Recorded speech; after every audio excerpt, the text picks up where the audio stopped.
and welcome to the podcasting equivalent of passing the ball around at the back, running out of ideas and getting it launched to your 6'7" target man. It's the big man up top. It's the big man up top. Yes, it is. I'm Joe. And I'm Ed. How are you doing, Joe? I'm doing good, mate. How are you doing? Yeah, not so bad, not so bad. Good. Football is back. Football is back. It's already been back, Ed. It's important to point out that football is not just the Premier League. It's not just the Premier League. You know that better than anyone. I do, yes, but the main, the real football, the money spinner is back. The proper stuff is back. Yes. Yes. Do you think it's been a bit boring? I think it's way too early to say. What do you mean from the first weekend of Premier League? First weekend of Premier League football. I don't think there's been no shocks. See, there was no shocks in terms of like shock results, but there was a lot in terms of action. I noticed like lots of just mistakes in terms of trying to knock it around at the back and then ending up sort of giving it away in midfield and creating chances, which I always think it adds a lot of jeopardy. Bit of jeopardy. A lot of teams are trying to play it out from the back these days, aren't they? They're trying and failing, and they are. And it does make for sort of comedy defending moments. But we're very much at the stage where everyone's like, oh, it'll work eventually, but you've got to push through the mistakes. Exactly. And we had a red card on the opening weekend. What did you think of that red card? Fabian Schär against Southampton. I sort of agreed with the pundits on Match of the Day in that you've got to go, I'm afraid, for sort of putting your head in like Schär did, but at the same time it was also a bit soft, and he made a meal of it, didn't he? You're hearing a lot of people say you don't want to see a red card for that, but I think I'm okay with it. You're okay with it being a red? Me too. I feel like they probably should have both had a red. Do you think? Yeah. He's a bit of a wind-up merchant, isn't he, our Ben Brayton Diaz? Yeah, exactly. Also, big Stoke fan, apparently. But yeah, I just feel like this weekend, City win 2-0, Liverpool win 2-0, Arsenal win 2-0, United scrape a 1-0, just like last season. I was going to say, that sounds about Nottingham right. Forest Bournemouth has 1-1 written all over it. There was just nothing that, if you just saw the results, it was like, oh yeah, standard. We're recording this podcast on Monday. Yes. So tonight there could be a big shock tonight. Exactly. Leicester at home to Spurs. By the time this comes out, the game will be over. So it's prime opportunity to give a prediction that's not going to pan out. What do you think? Do you want to do that? Yeah, go for it. Why not? I think it's going to be... Probably won't make the edit. We'll see. Yeah. I think... But imagine we're right. Imagine we're right. Okay, this could be a thing if we do it on a Monday and there's a Monday night game. Really specific prediction. Really specific. Go, come on. 3-1 Tottenham. Wow, okay. Timo Werner's going to score the third from the bench. Okay. That's my prediction. Okay. I'm going for 2-1 home win. Okay. So Leicester will win, and I think I think it will be a really lackluster display from Spurs, and I think all of a sudden the knives will be out, and Tottenham bottling it again. Yeah.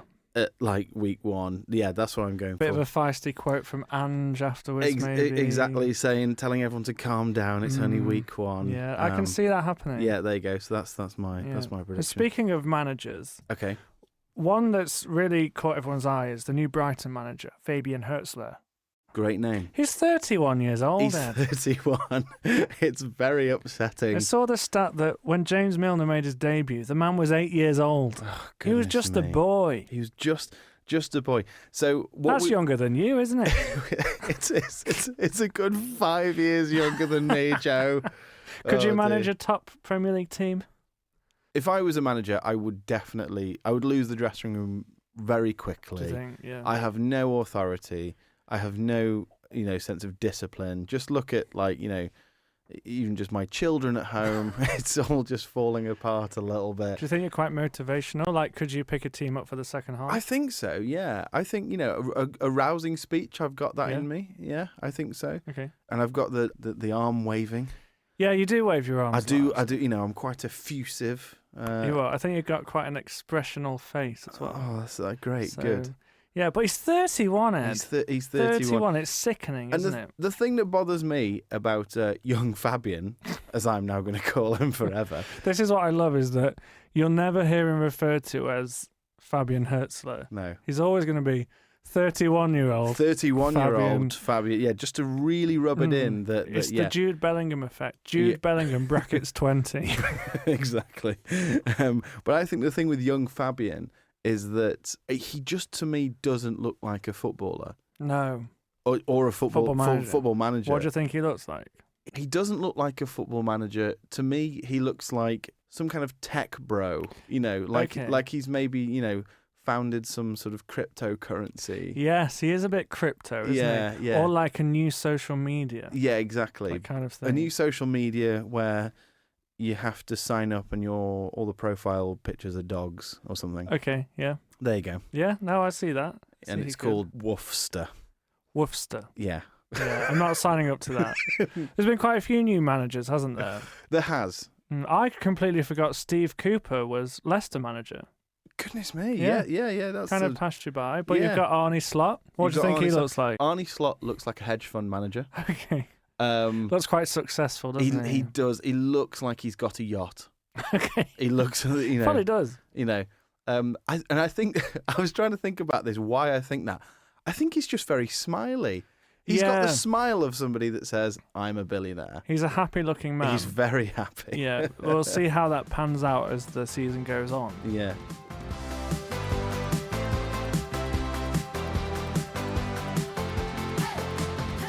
Okay, Joe, I think we've come to the time of the show where we're going to have a little look at our trivia.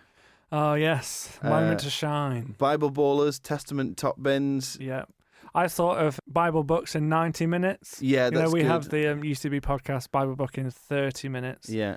90 minutes, football match. I think that works. Do you like well. that? Bit of explaining needed. Bit of explaining, yeah, for any non-UCB podcast listeners, I suppose. Maybe you have an idea for a name for us. Get in touch, podcasts@ucb.co.uk. Yes, please do, because all of the names currently are terrible. So how this game works, it's guess the player with a difference. I'll give Joe a selection of clues to guess a footballer, past, present, could be either. Future, yeah. And the difference is that the first name of this player will be the name of a book in the Bible. It could be a variant of, so, Matt, Matthew, etc., as we had Matt Ritchie last week. So how are you feeling? You feeling confident? I feel actually quite confident today. Yeah, I've been doing my research both on football and Bible. Okay, good. Okay, so are you ready? Yeah, go on. Okay. Which Finnish player played in the top divisions in England, Germany and the Netherlands, is a Champions League winner, and had a trial at Newcastle United under Kevin Keegan? Okay, well, I'm thinking of my Finnish football knowledge. Yeah. It's not fantastic. No. I could probably name you 3 Finnish players off the top of my head. Well, I feel like there's only been 5, so... Well, there isn't a book of Jari, is there? Jari Litmanen. Not last time I checked. So I don't think it's him. Yeah. My mind's immediately gone to Mikael Forsell. Okay. But are we allowing... Oh, there's a book of Mike. Oh, Michael. Mikael. I don't think there's a book that can be stretched to Mikael Forsell. So he's played in England. Yeah, played in the top divisions in England, Germany and the Netherlands. Right. And he's... Champions League winner. Champions League winner. And had a trial at Newcastle United under Kevin Keegan. So you've got the rest of this episode to think it through. And then later on, I'm going to get your guess off you. Yeah, and let you know whether you got it right. I'm looking forward to it.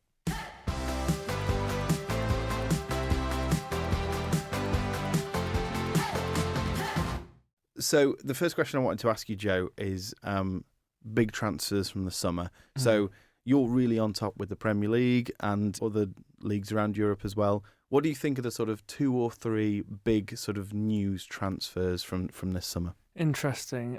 Well, United have made some moves, haven't they? Ten Hag likes to sign his old players. Yeah. So he's signed De Ligt, he's signed Mazraoui. I feel like De Ligt to Man United was like... That's been sort of on the cards for about 8 years. Yeah, it's very 2017 kind of signing. Yeah. But yeah, they've made moves. Obviously, Chelsea are always making moves. I sat down to watch the Chelsea-Man City game yesterday, and before lineups came out, I was there like, I literally have no idea what this Chelsea team sheet is going to say. Yeah. Even when they brought players off the bench, they'd zoom in and be like, No idea. Yeah, don't know. So many Don't know of who. them. Don't know who that is. Yeah. Mm. Well, I think this is a really interesting time of the season because there's still a few weeks left of the window. This is when players are moving around. This is a really interesting time of the season, and I think what we were hoping to sort of get a bit of insight from it was about what players think about when it comes to moving. How does a player feel when they join a new club? You know, we touched on new seasons last week and how it's sort of a new start, and so I'm really excited to bring an interview that I've done with John Bostock. Yes. Now, actually, John Bostock is probably most sort of widely known as being recently the captain for Notts County. Yeah. He has just signed a 2-year deal with Solihull Moors and is a man of faith as well. Yes. Now, this chat with John was so good. I'm excited about this. We're actually going to do it in 2 parts. Two-parter. 2 parts. So this week we're going to hear part 1 of my chat with John Bostock. Welcome to the big man up top. How are you doing? I'm well. Honoured to be here. I look forward to speaking to you today for sure. Great. Thank you. Thank you so much for joining us, mate. So I just wanted to get a bit of a career update from you. So obviously you've had an incredible, stellar career. You've been to all sorts of places, but you've just signed a deal with Solihull Moors, haven't you? So tell us a little bit about that. Yeah, so my contract expired at Notts County at a great time in East Midlands, and it was time for me to move on to pastures new. We had a few offers, a few that were quite far away from home. Obviously, I'm a footballer, but I'm a firm believer, and I talk about this a lot, that we're more than players. You're more than just what you do. You're a person first before you perform in any aspect of life or work. And so being a person first, I'm a dad, I'm a husband, and being settled at home was our priority for our next choice of club, so that my family can stay a bit settled, because we've traveled the world for my career. So Solihull Moors came in, offered me a good deal and 2 years, and speaking to the manager, the prospect, and the project, the club, it was something that I liked and sounded really quite exciting, to be honest with you. So not too far commute from home, and the goal is to try to get this team into the Football League for the first time in its history. So it's quite funny. I made my debut for Palace when I was 15. That was 17 years ago. Solihull Moors formed as a club 17 years ago. So Wow. my career is as old as a club. So it's a really nice mix and blend of a player and a club at different stages. So yeah, I'm really blessed and pleased to be here. That's amazing. That's amazing. You touched on it a little bit there, but I was wondering, because you mentioned you had a few offers. What was the thing about the club and about where you're sort of seeing its potential that made you want to join Solihull Moors particularly? Yeah, because I had offers from especially one team in the league above, in League Two, and even some interest from clubs overseas and whatnot. And I think it's really important for people to know, like, why you do what you do, because you can sign for a club in a division lower and everyone will have a certain opinion about that move. He's taking a step down, or it looks like you've taken a hit career-wise. But that's why I've come to learn that always know why you do what you do, so that you're not kind of following people's expectations and bound by their opinion of you, because football's a game of opinions. Every fan has their opinion, they're entitled to it. But as a player, it's important to remember why we do what we do. So like, my reasons are bigger than just trophies and finances. I have a family that I provide for, and ultimately I want to use my gift to impact people, especially in their faith, and use my talent to glorify God. So yeah, it's something that when making decisions for my career, obviously I pray about the steps I'm going to make, and my wife also. And so we came to the decision after the offer came, that this was one that we sensed God wanted us to take. And just speaking to the manager, the club, the project, last year they got to the playoff final, at Wembley. They came up short. And obviously I had the privilege of helping Notts to win that playoff final 2 years ago. And so hopefully together this season we can go a step further. So it's an exciting project, a different one, but one I'm definitely behind. Definitely. Well, earlier you mentioned about there's a season for everything, I think you said. We actually, in the episode that we've just released this week, we were talking about hope and about how, this is the ideal time, isn't it, for football fans to have hope. And it all sort of dissipates maybe after the second or third weekend. But it's that thing of, how do you, as a player, sort of approach this time of the season? Because it feels from the outside like this is the time where, right, we're all ready to go. Anything is possible. So how do you approach the beginning of a season? It's a fresh start. It's a fresh start. Everyone's on the same points, and honestly, anything's possible.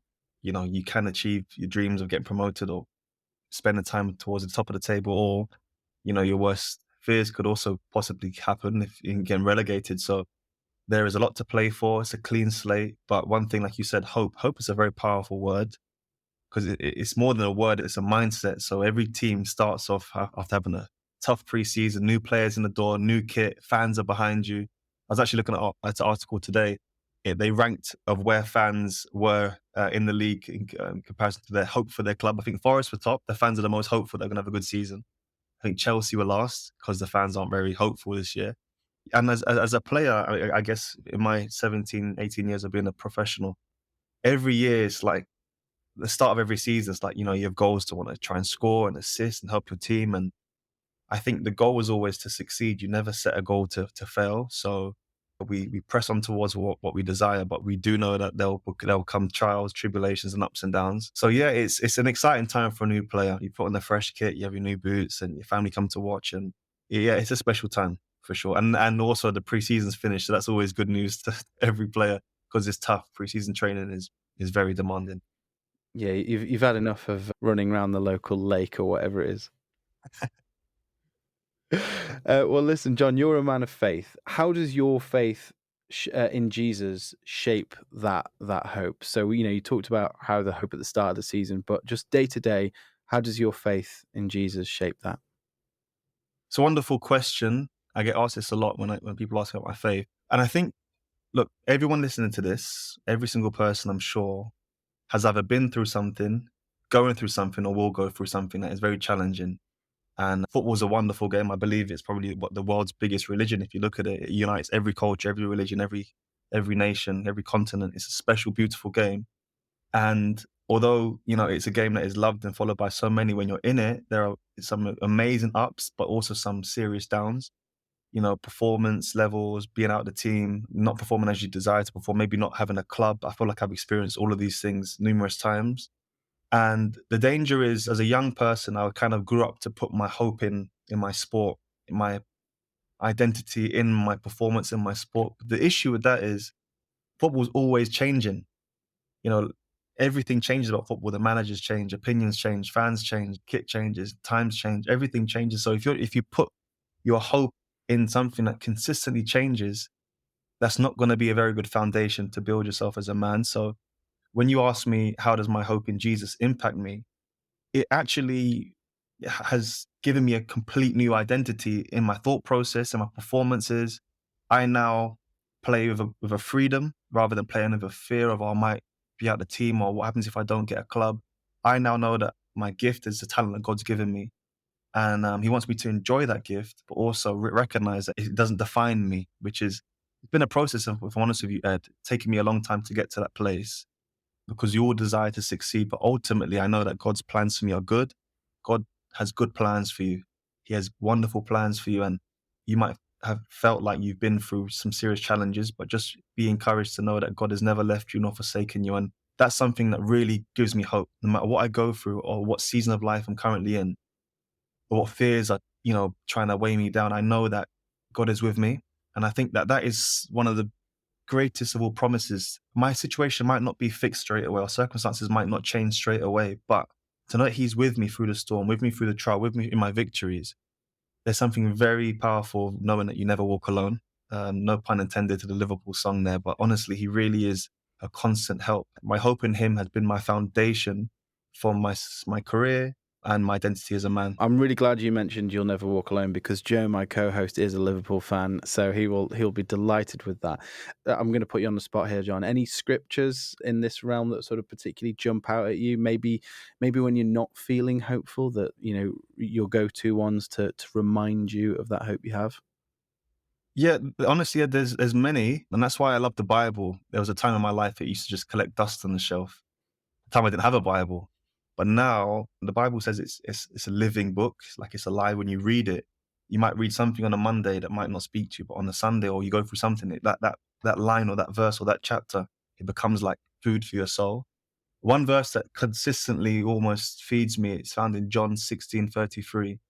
And it says, this is Jesus speaking. He said, I have said these things to you, that in me you may have peace. In the world you have many trials and tribulations, but take heart, for I have overcome the world. And if you just take a look at the news, take a look at culture, the things that's happening, the things that we're currently facing, and we will face, there are a lot of uncertainties out there for sure, and challenges, how we navigate life. But Jesus gave us this promise and this assurance that in him we have peace, and he has actually overcome all the things that we will ever have to face. And because he's overcome and he has victory, when we get to know him and walk with him, we also walk in victory in life. So that verse really gives me serious, deep-rooted peace and also hope for sure.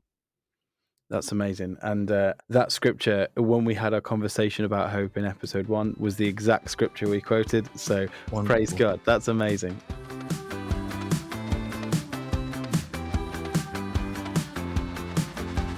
John Bostock there. That was a great chat, Ed. It was. Does this mean we're going to play You'll Never Walk Alone now?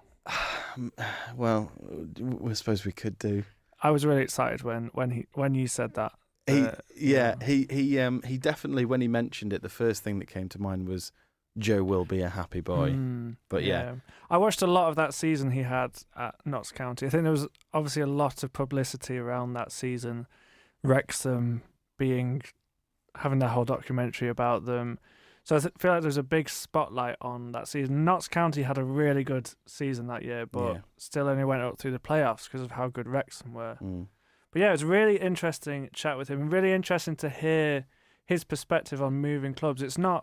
We don't often think about the human side of that, do we? No, and I think that's the thing that I suppose really, really struck me speaking to him is when I think of footballers moving, I think of mercenaries. I think of players who are just going from, to whoever pays them the most money. But actually, listening to John, it was really sort of apparent that they have to think about their family. They have to think about where they're living. They have to think, yes, also about money, but also about success. What is their measure of success? You sort of see players who are quite happy to go and sit on the bench at a club. But actually, for other players, that's not how they're going to measure their value. They don't want that. It's been really interesting, actually, in the Liverpool transfer rumour kind of mill going on. We've been linked with a player called Martin Zubamendi. You might remember him from the Euros final that we sadly lost to Spain. He came on for Rodri at half-time. And we've been linked with him for quite a while. And Liverpool actually offered him 3 times the amount of salary he was getting at Real Sociedad. But he's turned around and said he doesn't want to go because he likes San Sebastian so much. I mean, why would you swap San Sebastian for Liverpool? Well, exactly. Well, there's been a bit of a joke going on that Real Sociedad played him a PowerPoint of scenery around San Sebastian, told him about the paella that he loves eating. Well, exactly. Told him about the mountains that he likes hiking up. And it's all a bit of a joke. But actually, it's a big deal to up and move, especially from abroad. Yeah. It's a big deal to up and move. I don't know if he has a family or anything, but to move your whole life over, we can feel so entitled that why does he not want to come to our club? Yeah. But actually, put yourself in that position. Imagine you had to up and move your family to another radio station in, I don't know, Macedonia. Would you do it? Well, I'm not going to comment on Macedonia because I don't know enough about the place. But I don't know why I went Macedonia. But you never know. But I think you're absolutely right. These are human beings who have jobs and they've got to think about all of those things. One player may take the decision to go, you know what, I'm going to move to. This is going to be disparaging to whichever place I pick. Shall we go Everton again? No, let's not do that. Let's steer away from Everton. No. Well, Newcastle's a really good example. There's a whole thing about how Newcastle have got all the money to pay whoever they want, but are they going to want to move to Tyneside? And it's a very genuine question. Now, some players might go, you know what, my football career isn't that long. Once I retire at 40, I've got all the time in the world to go and, buy a house in Lake Como. I'll just spend a couple of years here in Newcastle and that's fine. But other players, that might be a really big consideration is where am I now and the surroundings I'm in, will that contribute to my happiness and then my performance on the pitch? So it is a lot to think about, isn't it? Absolutely. And you were absolutely delighted that he dropped that Bible verse, weren't you? I was absolutely delighted. This morning you came to me and you gave me the interview and your face was beaming that he dropped the same Bible verse that you did last week. I know. But it's so true what he said. Yes, so true, that definitely. verse. And I think it's interesting that I found a Bible verse that sort of speaks on this in 1 Timothy 5. Now, I will stress at this point, I'm taking the verse slightly out of context, which is never a good thing. It speaks about how it's important to provide for your relatives and how we need to be taking care of our households and those around us. Not at the expense of others, but that is very important, that we should be looking after our families. And I think that's just something that these guys are having to think about. John, he has kids and he has a wife, and he's got to think about that. He's also got to think about his career after football. He's got to think about his life after football. Yeah. I'm hoping we can maybe begin to start to see footballers in the light of, this is a career move. This is something they're thinking about. It's not just all about the money. And when you maybe see some more bizarre moves, or maybe more bizarre non-moves. I'm thinking Peter Odemwingie. Was that West Brom? I think did he drive to West Brom? He drove to West Brom. Yeah, put himself on the doorstep. Yeah, and you've seen it with less so Conor Gallagher. Like, he didn't take himself, but he was kind of back and forth between Madrid. Well, that's it. And actually, Conor Gallagher's a really good example. He must be feeling all over the place at the moment. Yeah. He must be really in limbo. As you said earlier when you were talking about moving to Macedonia, moving countries is not a little thing. It's massive. It's absolutely massive. And he's kind of being used as a bit of a pawn in Chelsea's financial situation they found themselves in. And we so often don't think about how he must be feeling about this because it's rough.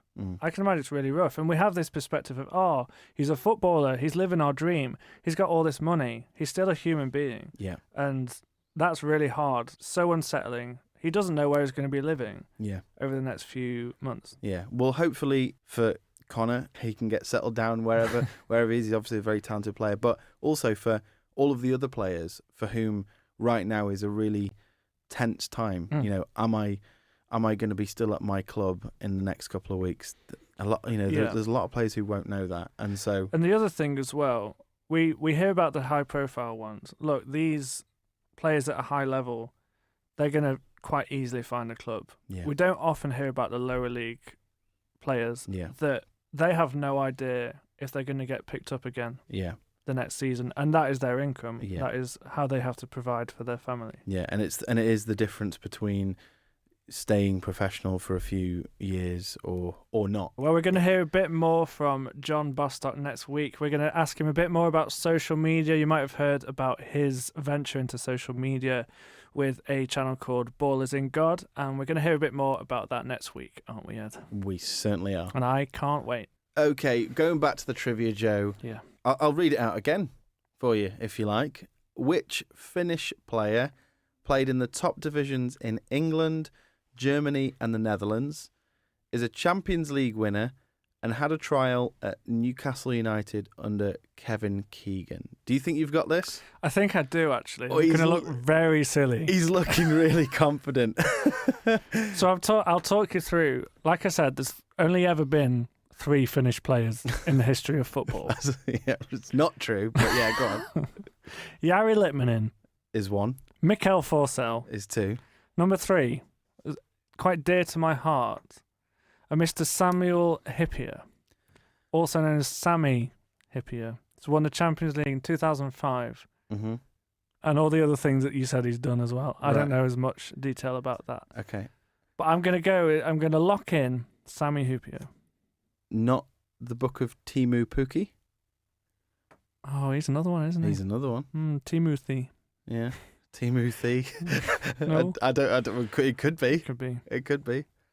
The correct answer is Sammy Hippier. Well done. I was worried then, Ed. No. You gave me a look that said you got this one wrong. No, you've got it right. Oh, Well done. Is Yes. that 1-0 then? That's 1-0. Oh, I'm going to make a note of that. Very good. Yeah, good. 1-0. 1-0 to Joe. The trial at Newcastle under Kevin Keegan. was the one that got me. You said that to throw me, didn't you? I did a little bit. Just before he went to play in the Dutch league, he had a trial at Newcastle and then ended up going and playing for Willem II. And who did he play for after Liverpool? Oh, did he go to Aston Villa? No, he went to Germany. Went to Germany. I'll put you out of your misery. please It was do. Bayer Leverkusen. Of course it was. But over 300 appearances for Liverpool and the captain's armband as well. Very much a Liverpool legend. I thought you'd enjoy that one. Thank you very much for that, Ed.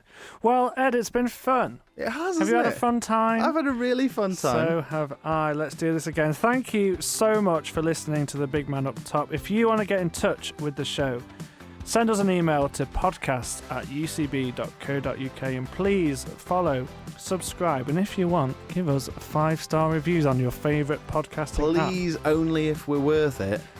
Actually, no. No, it don't matter. No, just give us 5 stars anyway. Because this helps us get the word out in the early days of this podcast. And if you've enjoyed this, tell your mates. And a big thank you to Anthony Salamat-Webb for being our producer of this podcast, the hardest working man on the podcast. He certainly is. He has to listen to all of our chat and turn it into something resembling professional content. Yes, please pray for Anthony. Thanks, Ed. Thanks, Joe. Bye.